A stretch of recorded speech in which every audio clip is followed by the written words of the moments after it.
पाक अधिकृत कश्मीर से आवाज उठ रही है कि हमें भी अब इस पाकिस्तान से मुक्ति दो, भारत के अंदर फिर से वापस लागने का। 44 साल उम्र है जी जिसका जिक्र कहने लगे। 44 साल मकरू शक्ल अगर कह दूं, देखें जरा इसकी शक्ल, मकरू शक्ल। बोलने दे, तकलीफ हुआ है बेचारे को, बोल बोल।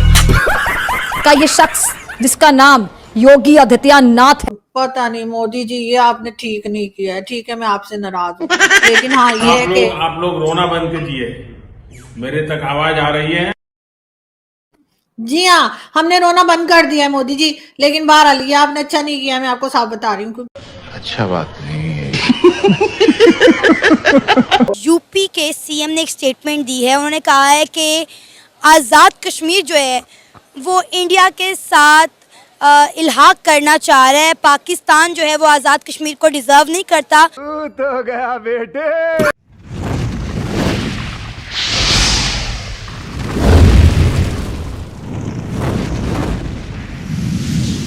कश्मीर को वाकई हम डिजर्व नहीं करते, इंडिया ही डिजर्व करता है। मेरे ख्याल से उनको ही दे देना चाहिए कि शायद वो उनको दे दिया जाए तो वो उसके लिए कुछ बेहतर सोच सकें। आप जम्मू कश्मीर देख लें कि इंडिया किस तरह से जम्मू कश्मीर में डेवलपमेंट कर रहा है, और जम्मू कश्मीर श्रीनगर में जिस तरह उन्होंने कामयाबी के साथ G20 की मीटिंग करवाई है, वो सब आपके सामने। इंडिया हर तरफ से कामयाब हो रहा है। अगर उसने G20 की वहाँ पे करवाई है मीटिंग तो वो ऑफ कोर्स इसमें कामयाबी हुआ होगा। तो मेरा बेसिकली पॉइंट यही है कि हम इसको डिज़र्व नहीं करते और उनको दे देना चाहिए, क्योंकि मैं तो वैसे ही जो है मोदी का फ़ैन हूँ।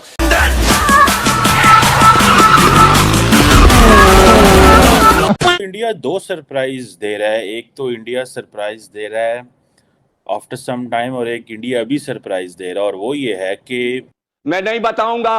बताओ ना, क्या बताओ ना, थोड़ा सा बताओ, थोड़ा सा। अगर एक आम शहरी जैसे कि आपने कहा कि हम आज़ाद कश्मीर डिज़र्व नहीं करते, आप ये बात समझ सकते हैं, तो हमारे सियासतदानों को ये बात क्यों समझ नहीं आ रही? क्यों 75 सालों से हमने कश्मीर को एक मसला बनाया हुआ है, एक मुद्दा बनाया हुआ है, जिसकी वजह से इंडिया के साथ हमारे ताल्लुकात बेहतर नहीं हो पा रहे? सब भूल चुके हैं ना कि असल में हम हैं कौन। ठीक है, ये ज़मीन के खुदा बने हुए हैं। ठीक है, इन्होंने क़यामत के अल्लाह को फेस नहीं करना या अपने नबी को फेस नहीं करना, ये भूल चुके हुए हैं। इनके लिए यही दुनिया, यही जन्नत है। इससे आगे मुझे यकीन नहीं है वैसे कि ये आगे बख्शे जाएंगे, जहाँ तक मेरा यकीन है, क्योंकि अल्लाह पाक कहता है कि मैं हकूकुल्लाह माफ़ कर दूंगा, हकूकुल इबाद नहीं माफ़ करूँगा। तो ये हकूकुल इबाद का मसला है। ठीक है, ये जितने भी यहाँ पे मुसलमान हैं, ये उनका हक खा रहे हैं, और ये हकूकुल इबाद का मसला है। तो ये आगे बख्शे नहीं जाएंगे। तो इनको ये सोच आ ही नहीं सकती, क्योंकि इनके 75 साल से फ्रॉड कर रहे हैं। अब ये कैसे कि ईमानदार शख्स को आने देंगे, और वो इनका सारा चट्टा किट्टा खोल दिया हुआ पहले ही, और अब मजीद आके इनको जेलों में डाले तो उनकी क्या इज्जत रह जाएगी? तो ज़ाहिर बात है, इसीलिए सब इकट्ठे हुए हैं। तो वो कश्मीर के बारे में कैसे सोच सकते हैं, जिनकी सारी जो है जायदादें सारी बाहर हैं। और हमारे लिए सबसे अफसोसनाक बात यह है कि हमारा जितने भी जनरल हैं वो रिटायर होकर बाहर ट्रांसफ़र हो जाते हैं। आपको पता है आज़ाद कश्मीर के लोग पाकिस्तानियों से कितनी नफरत करते हैं? वो कहते हैं कि आप हमारे नाम पर इतना पैसा खा रहे हैं, आप हमारे नाम पर सियासत कर रहे हैं, हमारे लिए आप लोग कर क्या रहे हैं? मैं इसके लिए मोदी साहब को कहूँगा कि जैसे मैंने अभी कहा कि हम इसको डिज़र्व नहीं करते, आप इस बेशक आज़ाद कश्मीर को ले लें, लेकिन जो पाकिस्तानी है, जो मुसलमान हैं, उनके लिए कुछ अच्छे हकूक़ जो हैं वो उनको दिलवाए जाएँ, सोचना पड़ेगा तो ताकि वो अपनी ज़िंदगी आसानी से गुजारें और इबादत कर सकें, उनको किसी चीज़ में मुश्किलात ना हो, जुल्म ना हो, हकूक़ुल इबाद का जो है वो मायदा ख़राब ना हो। तो इस चीज़ को बेहतर करें तो हमें तो कोई इशू नहीं है। आपको लगता है कि पाकिस्तान इतनी आसानी से आज़ाद कश्मीर को इंडिया के साथ जाने देगा? हम जाने दे रहे हैं, क्योंकि जो पाकिस्तान का ये हाल कह रहे हैं वो आज़ाद कश्मीर के बारे में क्या करेंगे। शुक्र है आज़ाद कश्मीर थोड़ा साइड पे ही है, वो पाकिस्तान में बिल्कुल इन नहीं है, तो नहीं तो वो तो उसको भी ना छोड़ दें। सर, हमने आज़ाद कश्मीर को छोड़ा क्या? उसका सारा बजट तो हम खा जाते हैं। उनके आप सीएम देखें, प्राइम मिनिस्टर देखें, किस तरह से रोते हैं कि जी हमें तो हमारा पूरा बजट नहीं दिया जाता। तो ये खुदा बने हुए हैं, इनके पेट भर नहीं रहे, पता नहीं क्या इन खास मूल्य की गोलियां खाते हैं, इनके खाने पेट ही नहीं भरते इनके। पैसा खिला दो इनको, जो मर्जी खिला दो, पता नहीं क्या कौन सा इनके पास जादुई चीज़ें हैं जो खाते हैं सारा कुछ हजम कर जाते हैं, पता भी नहीं चलता। जी, मैं मोदी जी से बड़ी नाराज हूँ। हाँ, मैं मोदी जी से बात ही नहीं करूंगी, और अगर मैं इंडिया आई ना तो मैंने तो चाय पीने भी नहीं जाना उनके घर, मैं साफ बता रही हूँ।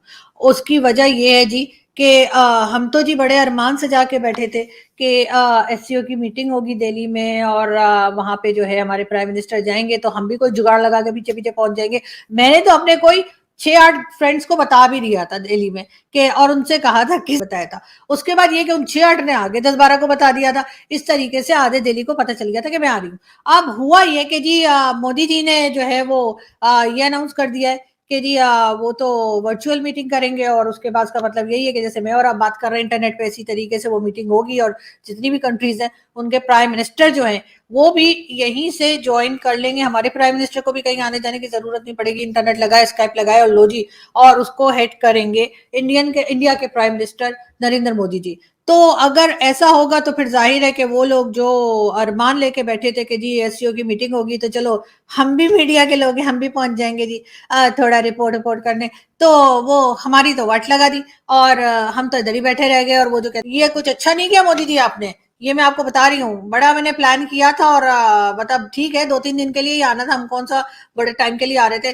2-3 दिन में हम क्या मतलब वहां पे खा जाते आकर आप लोगों के खाने, लेकिन नहीं, आपने जो है वो सारा हमारा किया धरा, जो सारा प्लान था उसकी एकदम जो है ना बैंड बजा दी, और कह दिया जी कि जी अब जो है वो कोई भी नहीं आएगा दिल्ली में, कोई भी यानी हेड ऑफ स्टेट नहीं आएगा, और आप बैठ के और बस स्काइप लगा के और अपने ये जूम लगा के और मीटिंग कर लेंगे।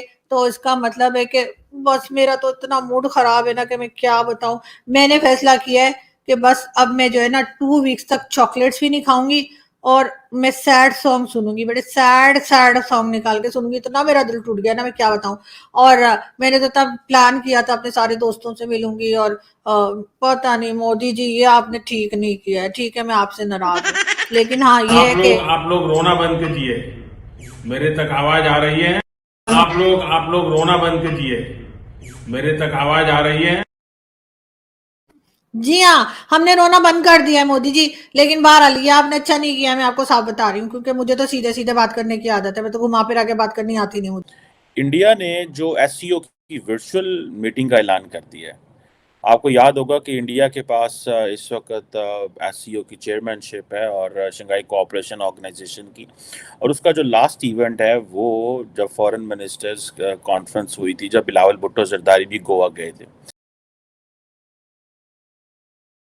अब इंडिया ने कहा है कि वो अपनी जो एससीओ की समिट है वो जो जुलाई में होनी है, उसमें उन्होंने कहा है जो हेड्स ऑफ स्टेट आने थे तमाम मेंबर्स के, इंक्लूडिंग ज़ाहिर बात है उसमें चीन और रशिया और पाकिस्तान ने आना था, और ये सारी की सारी वो कह रहे हैं जनाब कि हम वर्चुअल कराने जा रहे हैं।